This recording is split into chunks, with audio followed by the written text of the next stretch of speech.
in sung ki tua ka pathian choi hoi khom hi anuam pen in o alim pen hi kanu le ka pa ka suapi te zo sia in sungun pathian choi hoi hi chim ngai ngai puai ti nu le pa chaman swami atam ta chale nu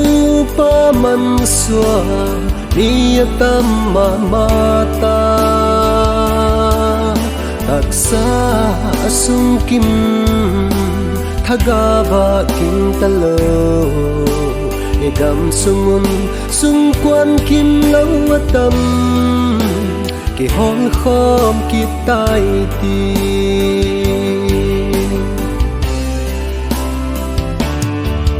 lai di adap nin thin lai ana nge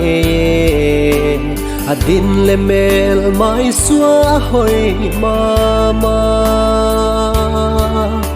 Krista adinga ki hi mel se gamta egam sungun nungag tangwal atama mata ve nule pa chaman swami atam ta chale nu pa man swa ni atam mata taksa asung kim thagava kim talo egam sungun sung quan kim lâu atam ki hong khom ki tai ti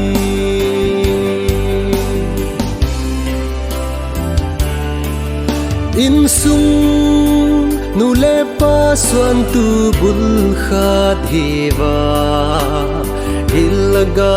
mal zol na chate don lo khovel nop sakna ni sin buai pi zota nau chagale mei thai tam tau thagau gam thu in le pa chaman swami atam ta chale nu pa man swa mi atam mata taksa sung kim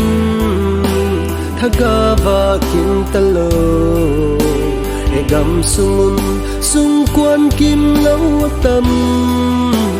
ki hong khom ki tai ti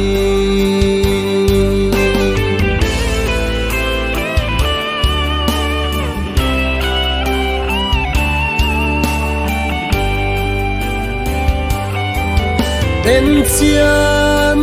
hitiu qua a hem a kim nai lo nu le pa cha te hi bem gelun loi kim zo lo alam vai na lai te ki hol kimin in sung ki ma pathian choi hoi hiti nu le pa chaman swami atam ta chale nu pa man swa ni atam mata taksa asung kim thagava kim talo egam sungun sung quan kim lâu atam ki hong khom ki tai ti egam sungun sung quan kim lâu atam ki hong khom ki tai ti